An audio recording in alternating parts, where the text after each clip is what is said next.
both this morning session and this afternoon session, will be focused on how Buddhists think, on thinking as a Buddhist thinks, thinking according to the Buddhist philosophy and according to the Buddhist teaching.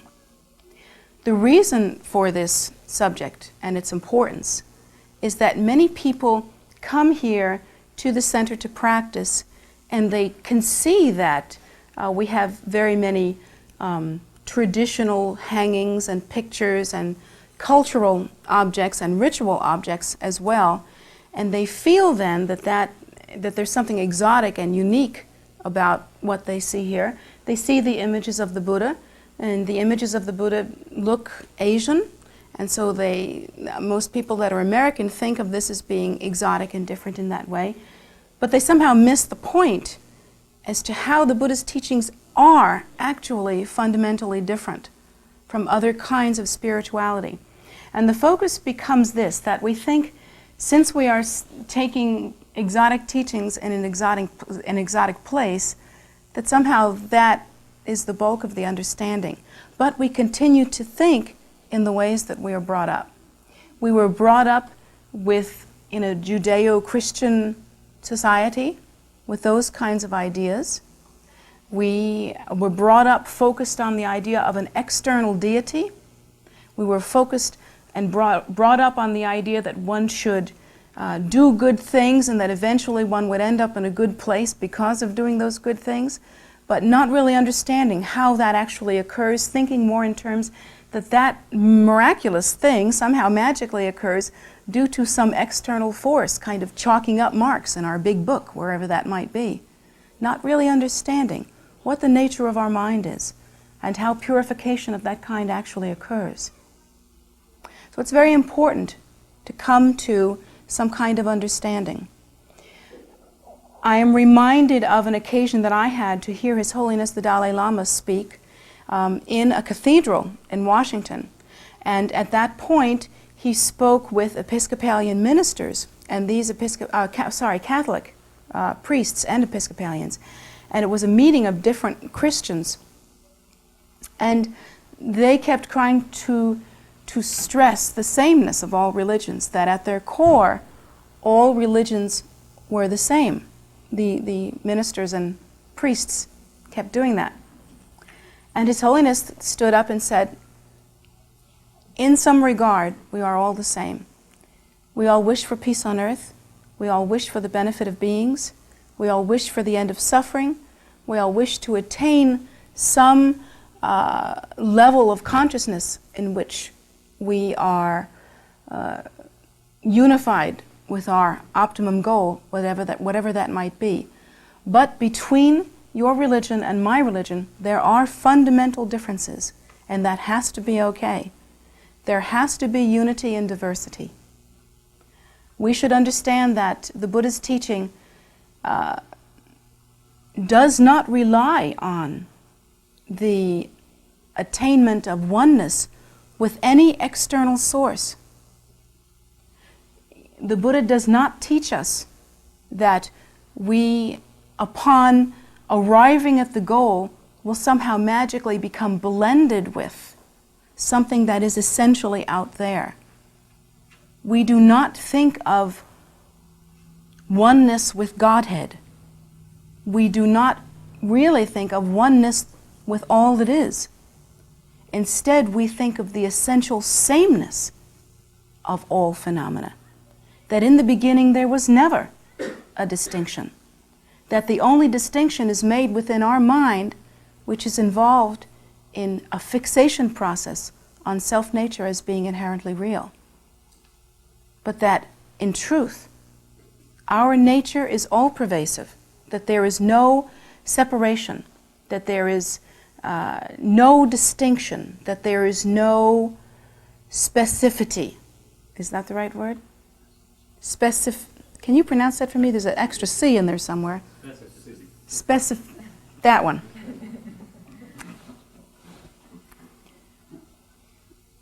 That upon achieving realization, one's realization is a non-specific awareness, more like luminosity.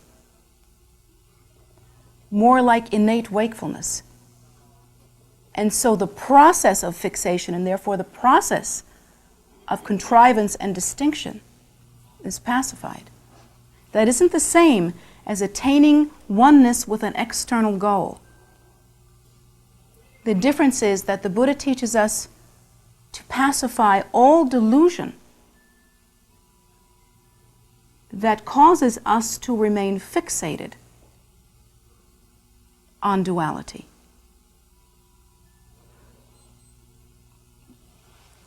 Rather than thinking that there is some optimum state that one has to create or build or make pathways toward. And there is a fundamental difference.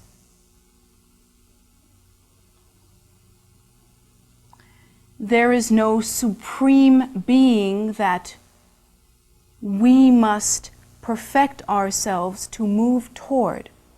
That is not the goal as a Buddhist. As a Buddhist, the goal is awakening. Awakening to the nature that is the same, that can never be any nearer, can never be any stronger, can never be any better than it is now. And consequently, can never be destroyed, can never be tainted, can never be pushed away. That nature which is our nature remains stable and unchanging, is simply suchness. And the Buddha, when he described himself, did not describe himself as a god, nor did he describe himself as having reached a god. He described himself simply as being awake. Awake to the primordial wisdom nature that is the natural state. Free of the delusion of fixation. Free of the delusion of constantly remaining within a continuum of process. And that process is involved with the separation of and the distinction between subject and object. That process was pacified, and naturally and spontaneously the Buddha was awake to the nature, which is also your nature, in essence. When His Holiness the Dalai Lama, although I certainly would not ever speak for him, spoke of the differences between the religions, I have to assume that he spoke of that fundamental difference. And it is that difference that most Americans, most Westerners, don't really understand. Even having heard those words, we will still walk away trying to be, and this is a subconscious thing, good little boys and girls, and looking around to see who's watching. We will also think of the goal as being out there somewhere, that we have to move toward it. We will also think of ourselves as being something very solid and real that has to build itself up to be greater in order to achieve the goal. Somehow we have it in our minds that we must be advanced beings or great beings. And I know that this is true because students, when they first come to me, they say, "Now, you're supposed to be so wise. You look into me and you tell me, just how advanced am I anyway? I mean, how good am I doing? Am I really doing good spiritually? Am I like what you would call an advanced being? Am I a great being?" Maybe they won't be so crass as to say it quite in those words, but you can feel it when people come to you. They want to know, on the spiritual path, how close to mastery are we? Well, according to the Buddhist teaching, that's a complete waste of your time. According to the Buddhist teaching, it's not an issue, because mastery and failure and chocolate and pea soup and running and stopping are merely phenomena, and they have no bearing on the truth, which is your nature. As to how much delusion and fixation you have, you don't need me to answer that question. You can answer that question yourself. How fixated are you on the continuum, on the continuing of your continuum? How fixated are you on the solidity of your own form? How much of your time is spent decorating and continuing this superstructure that you have created called ego? And I think it's safe to say that for everyone in this room, literally all of it, all of our time is spent fixated on and continuing in the continuum. In our families, in our jobs, in our personal time, in our response, in our relationships, everything deepens and continues and is caused by that belief in self-nature as being inherently real. When the Buddha first began to teach, he gave a teaching that is called the Four Noble Truths. This teaching is the basis for everything that came after. If one does not understand this teaching, which sounds very simple, one will never understand Buddhism. One might as well be practicing, you could practice anything and it would be the same. To understand the Buddhist teachings, one must understand the revelation that the Buddha brought at the time of his first turning of the wheel or teaching after his enlightenment. He taught, first of all, that all cyclic existence, that is the cycle of death and rebirth, the phenomena that we are involved with, all of cyclic existence is pervaded with suffering. Can anyone disagree with that? If you think you can disagree with that, then you need to read the paper once in a while. If you think that you can disagree with that, then I would like you to go out into our hallway, even before I finish teaching, and look at the pictures that are on the wall. Pictures of the lives of a broad spectrum of people that live and die on this earth. Just people. Because most people experience war. Most people experience hunger. All people experience old age, sickness, and death. And as for other forms of life, they have a similar suffering, and it pervades their lives. According to the Buddhist teaching, there is happiness, a common kind of happiness, and sometimes it feels real good in our experience. What about the birthing of a child and the joy that comes from the relationship with a child? What about the meeting of a loved one? What about marriage and coming together in marriage in that way? What about falling in love? Everybody knows falling in love is it's like a drug. Everyone loves that one.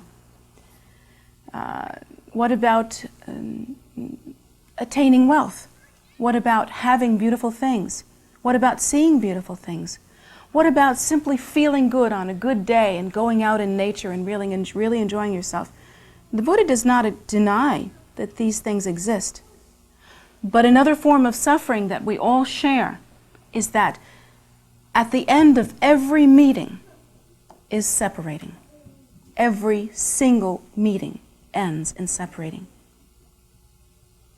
Those loves, those marriages, those relationships that endure throughout a lifetime all end in separation. Those relationships that do not endure break our hearts when they do not endure. Those happinesses that are felt to the depth of one's heart always turn over, don't they?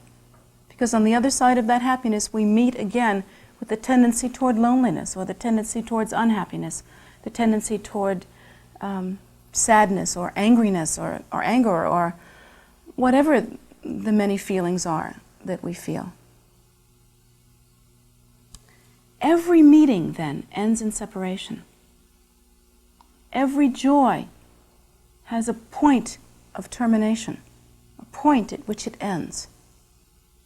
Everything that we can have and can hold in our hands will someday meet two ends. Either it will break down. You've all bought a new car, haven't you? Or a car. You know what happens to new cars that you get so happy about? You know. They get old and they break down.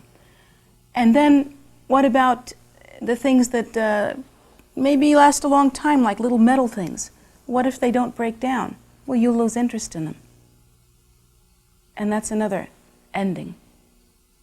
Our mentality is such that the continuum is constantly continuing in such a way as to demonstrate impermanence. All things are impermanent. And this is the Buddha's teaching.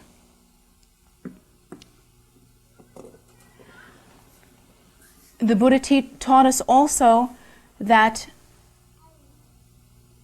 there is a cause for that suffering, and there is a cause for the continuation in cyclic existence. And he taught us that the bottom line cause for that suffering in cyclic existence is desire. That is the real cause for any suffering that we experience. How does desire arise? Desire arises because of our dualistic perception, our subject-object perception. At some point in a past that we can't even imagine, a past that occurred so long ago it's referred to as time out of mind, the assumption of self-nature, the fixation upon self-nature as being solid and inherently real occurred. And from that very moment of the assumption of ego, the assumption of the idea of ego, the assumption of the idea of a solid self being inherently real, the process of distinction between self and other began. That process of distinction, that fixation on the duality of subject and object, is a constant skeletal backbone kind of structure for our experience. Every kind of experience that we have now, that you have had since the beginning of your life and will continue to have until you achieve realization, all of your experience that you have had since time out of mind, from the beginning of that idea, has been based on that idea, has arisen from that idea of self-nature as being inherently real and the need to distinguish between self and other. That process continues, and all ideas that we have, all perceptual experiences that we have, everything that is fed into us through the five senses actually occurs due to that assumption, as a result of that assumption. Every single perception, every feeling, every thought that we pride ourselves in as being indicative of who we are actually comes from this idea of self-nature as being inherently real, which according to the Buddha is a fixative process or a process of fixation that is based on delusion. Because in that process of fixation, we do not have the spacious, luminous view of our primordial wisdom nature as it is. We simply engage in fixation. Essentially, this thing that we are running here, this game, this scam, this experience is a puffball. Poof. And due to that, improper fixation, all that we experience continues. And so long as it continues in that way, and that process continues, the continuum occurs, and this continuum is our experience.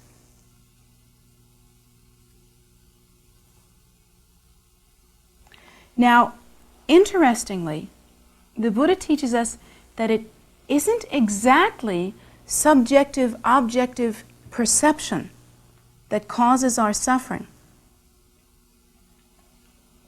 It isn't that I see this glass with this sparkling water in it that causes my suffering. It's that I am not capable of seeing this glass of suffering, seeing this glass of sparkling cold water without either feeling for it attraction, repulsion, or neutrality.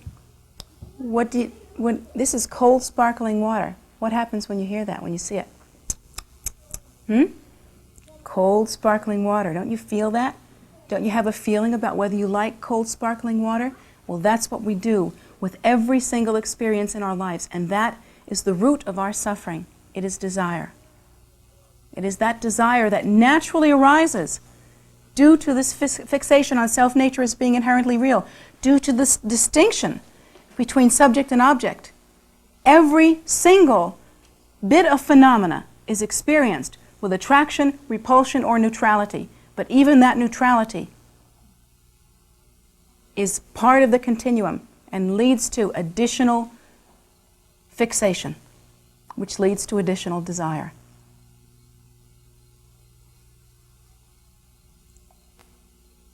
Well, I can have this glass of water. Watch this. And you can't. Those of you that wanted that glass of water, well, you can tough it out. You could say, no big deal. I can get water. Hey, I know how to buy Perrier. It's not a big deal. So you can go and get yourself some water later. And what's just happened? What's just happened is that you had just a tiny little bit of wanting, and you may try to fake your way through this, but a tiny little bit of suffering, and now you want something else. Now you have to go get something else, and the karma of that, the cause and effect relationship that has begun due to that, remains part of you. As for me, I got to drink the water, and you didn't.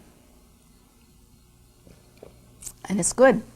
But as soon as I stop tasting it, my mouth gets dry again. And I fixate on the taste of that, and I think how nice that is in my mouth. And I'm thinking that pretty soon I've got to have some more water. And pretty soon I will have some more water. And that process takes up a good amount of my time. Because how much time a day do you think about what you need to drink?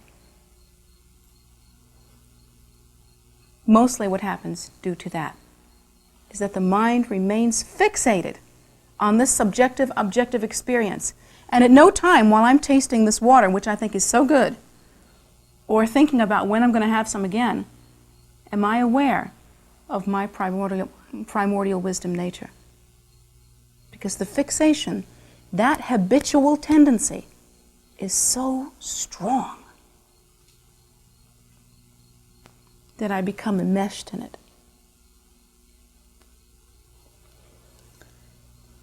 So, according to the Buddhist teaching, all sentient beings suffer from desire. There is, and this is the next teaching, there is a cessation of suffering. That cessation of suffering is the same as the cessation of desire.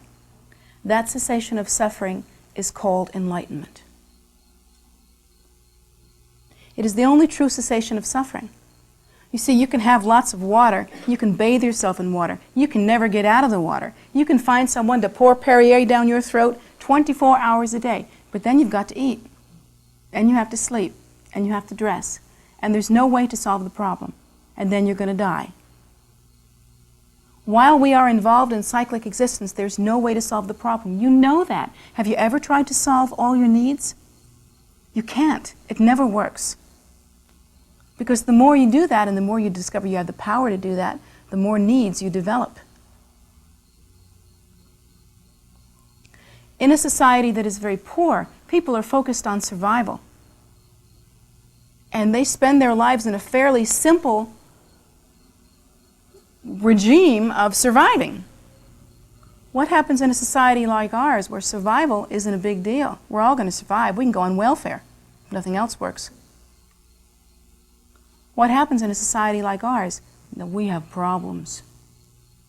We have time because we don't need to survive, so we have time to be neurotic. And we can raise our children to be neurotic too. And that's just what we're doing.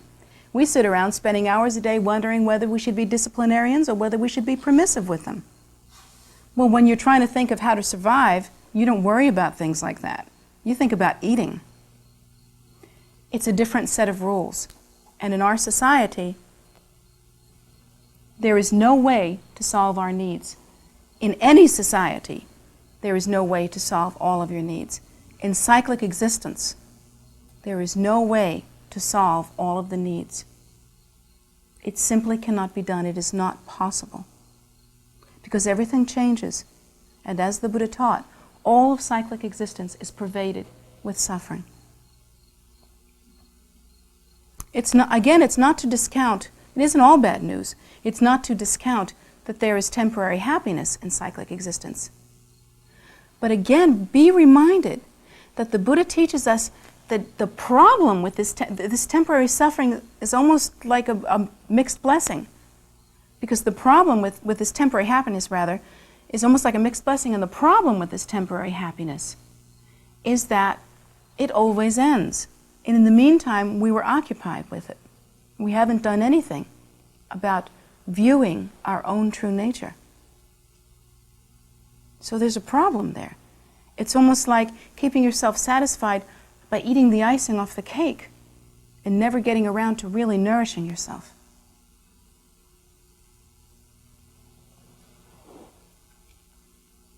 So the Buddha teaches us, however, that there is an end to suffering. Now that was a real revelation at the time of the Buddha, because all of the great yogis and gurus at that time taught that one could achieve God consciousness, or that one could achieve, these were the Hindu gurus that Lord Buddha went to as his teachers, the Brahmins. They said that there is God consciousness. One can achieve union with God consciousness, or one can achieve cosmic consciousness, which is union with all that is. Lord Buddha actually, due to the ripening of his great generosity in past lives, was able to sit down and come to a level of meditation that superseded all of that. And he realized the cessation of all fixation. Fixation on godliness, and even fixation on consciousness itself. A real revelation. He attained a level of realization that was simply awake. No consciousness, no sameness, no union, and no nothing either. Simply pure luminosity. I am awake. At that time, all of the cause and effect building blocks that we collect and have collected through our time out of mind, through our endless involvement with subjective, objective fixation and duality, and the fixation on ego as being essentially real. The building blocks that came about due to that fixation process at that time were all pacified. Because in that state, the Buddha was able to realize the sameness and the indivisibility of subject and object, the sameness, the suchness of all that is, the inseparability of action and stillness, of movement and phenomena. All was dispelled in the clear, uncontrived, luminous awareness, non-specific awareness, that is the pure view of one's own true nature. Simply awake.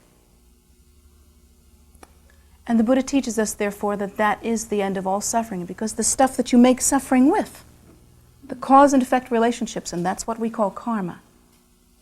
In the Buddhist tradition, that is what karma is, cause and effect, are all pacified. And then the next teaching that the Buddha gave was the Eightfold Path. which are 8 methods that include generosity and meditation and right view and right action and all of the different steps that one takes in order to engage on the path. But in our tradition, the Mahayana tradition, these 8 steps are boiled down to wisdom and knowledge, are condensed into wisdom and knowledge. And so I'll give you a little bit on that, which in order to continue, the teachings of the Buddha would bring these 4 noble truths to a useful closure for this morning's session. In the Mahayana view, the Eightfold Path is condensed to being the realization of knowledge and wisdom. How are we to understand that? Now again, when we think of knowledge from an ordinary point of view in a materialistic society, we think of things that we can know. Isn't that true? When you think of knowledge, don't you think of things that you can know? Like when you go to college. You can know lots of things in college, right? You think of things that you can collect and know. Well, from the Buddhist point of view, that's true to an extent, but actually, when the Buddha talks about the accumulation of knowledge, the Buddha speaks of the accumulation of the awareness of all cause and effect relationships and how they come together as the building blocks of the experience of cyclic existence or samsara. How they come together to create the building blocks of samsara, how they enmesh in that way. The Buddha had the capacity of complete omniscience, that is, the complete knowledge. The Buddha could look at any sentient being and actually see, all the cause and effect relationships that brought them to this present moment. So here you are sitting in this classroom. If the Buddha were here, he would look at you and he would see all of the cause and effect relationships that brought you to this moment. All of the generosity that made it possible for you to hear these teachings, all of the accumulated virtuous act that brought you to this time, everything that brought you to this moment. He would also see all of the obstacles that make it so that you are not a Buddha yourselves at this time. And in that way, he would see all of the egocentric fixation, he would see all of the non-virtues that have been accumulated. Everything would be laid out to him like a panorama view. His omniscience is such. And so he had complete awareness, complete accumulation of knowledge. But understand that from the Buddhist point of view, it isn't merely facts that you can accumulate so much as it is understanding the interdependence of cause and effect.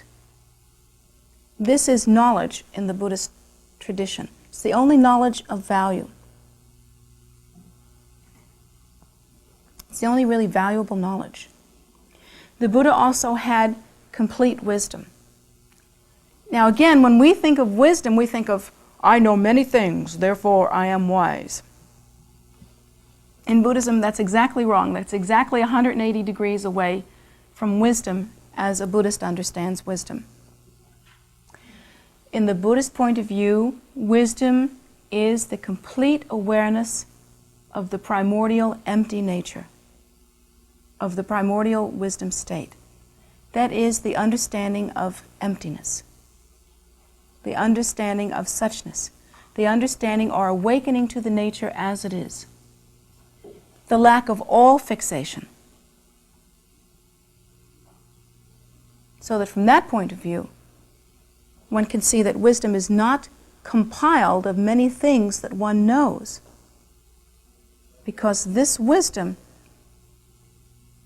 is the natural awakened state. It is the awareness of the primordial empty nature. It is not composed of factual things. It is not composed of any accumulation of information based on fixation. It is instead the awakening to the primordial empty nature. The awareness of emptiness is wisdom from a Buddhist point of view.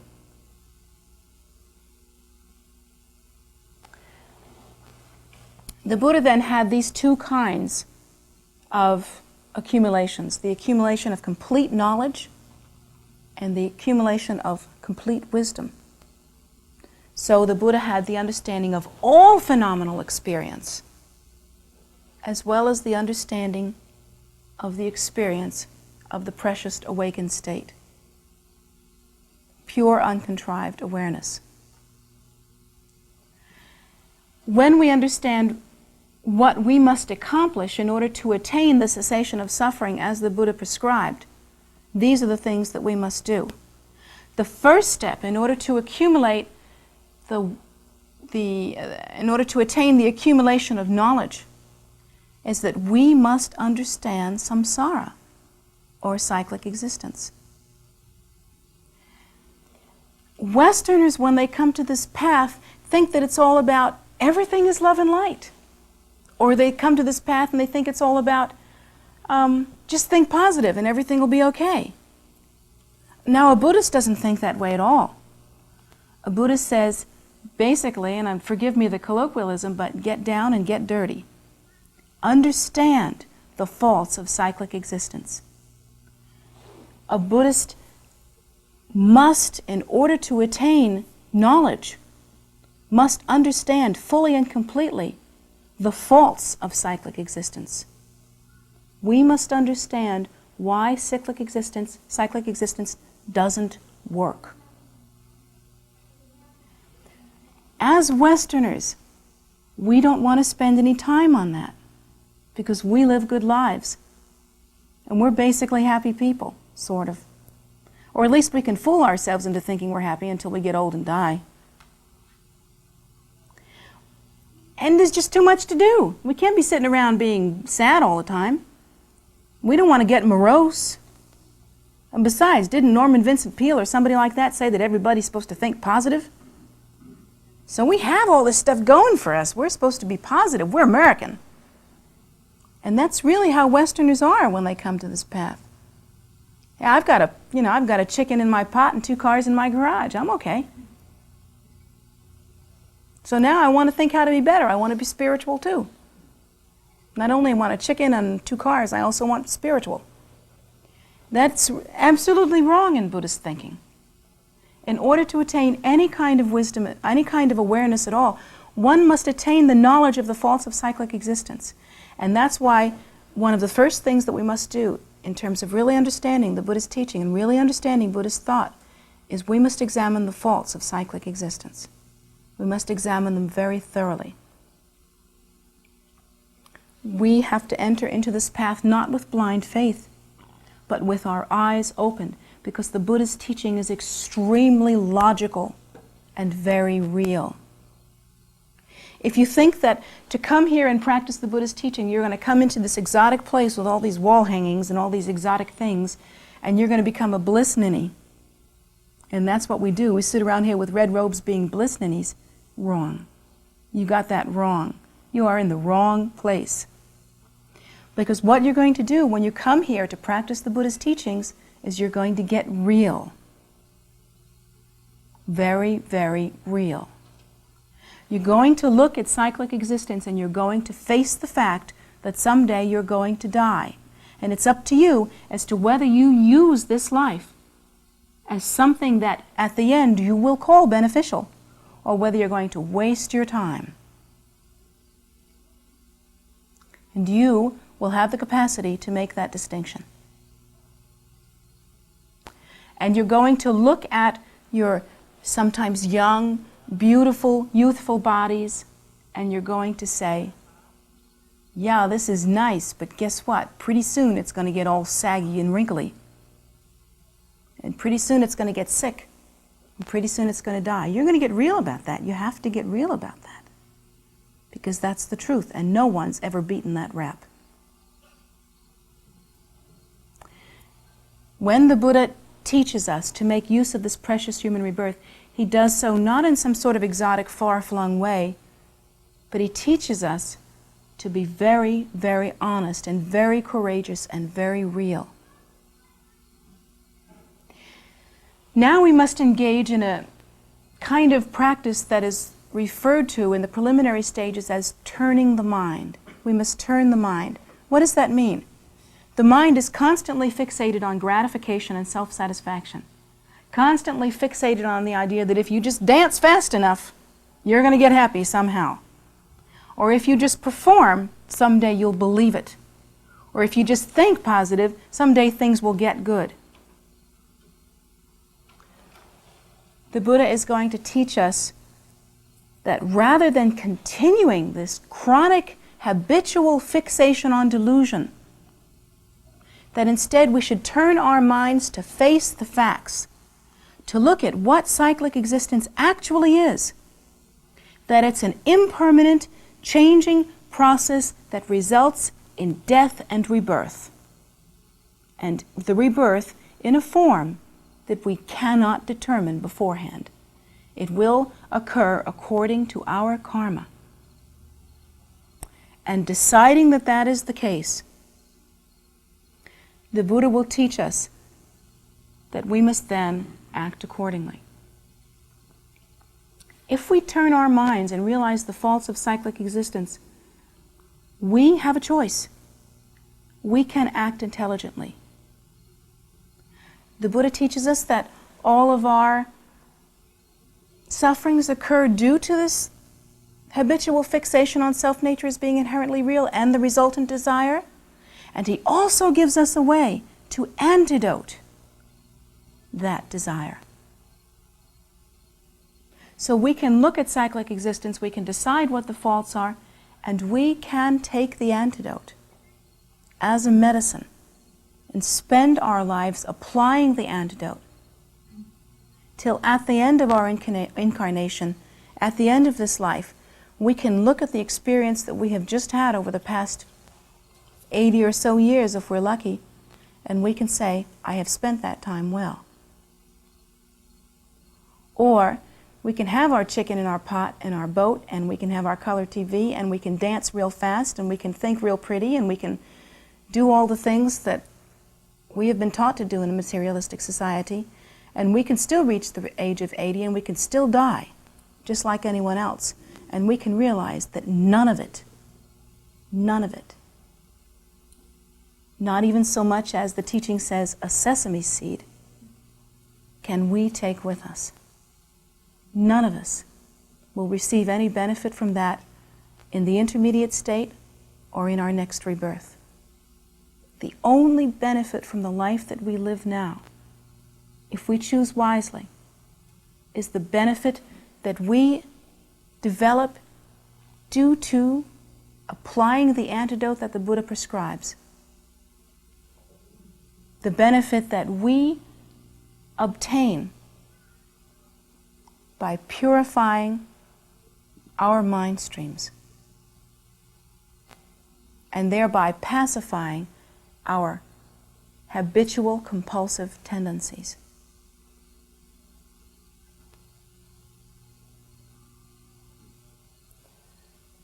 According to the Buddha's teaching, every bit of experience that you have now is due to previous karma. Would you like to have a full life reading to find out what your karma was in past lives? Wouldn't you like that? Would you like to find out what they all were? Well, let me tell you how you can do that. You can look in a mirror. Because if you want to find out exactly how you were in your past lives, look at yourself now. Look at your cravings. Look at your selfishness. Look at your happiness. Look at your sadness. Look at your generosity. Look at yourself. Be honest and courageous and look at yourself. Look at how you act. Look at how you look. Everything about you is a reflection of past experience. Is a reflection of past cause and effect relationships. So don't go paying someone $100 to give you a fancy life reading. Just look in the mirror. You can buy a mirror real cheap. You can use mine. I have a great one. I look at it all the time and say, oh no.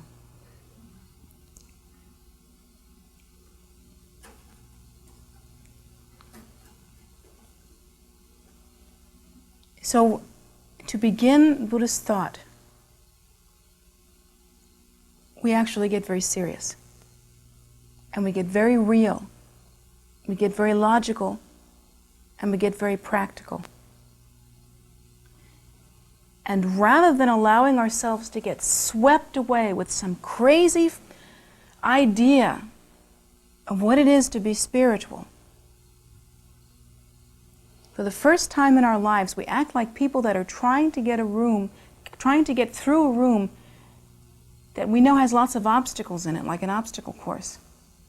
And what we do first is we switch on the light and we look at things as they are. It's very down to earth. The Buddhist teachings are very down to earth. The Dalai Lama was right on the mark, of course, which he always is, when he said, "My true religion is kindness." In the Mahayana point of view, that is the main antidote for the ego clinging that we have been involved with since time out of mind. Many people, in closing, when they begin to practice on this path, give the excuse that they really don't think they can focus on a path that's based on generosity because they're really not very nice people. And so because of that, they're not going to practice generosity. Okay, let's think this through. Does that make any sense to you? Do you know what it reminds me of? It reminds me of a person saying, I'm not very strong because I don't have any muscles. And so then I'm not very strong. Well, okay. Do you know anybody that was born very strong? Do you know what babies look like when they're born? Do they have any muscles on them? Have you ever seen a kid come out and go? To my knowledge, that has never happened. I've never seen a kid born with muscles. How do you get muscles? Nobody starts with muscles. You get muscles by exercising a particular muscle, and by exercising a particular muscle, you convince it that it's going to get used again, and you convince it to strengthen itself. And through resistance and through work, you cause that muscle to become developed. Well, it's like that with generosity. Nobody starts off generosity. Nobody. If a person seems to be naturally generous, first of all, examine it. First of all, see if it isn't something of an act. And if it's genuine, then guaranteed that person exercised that generosity in a past life. But no one starts off generous. Everyone starts off fixated on ego. How do you get generous? Through practice. Even if your first starting of generosity is like 30 seconds is all you can manage, and you really have to grit your teeth while you're doing it, that's where you start. And the more you do it, the more generous you become, because the more the mind stream becomes purified. These are the kinds of things when we think of.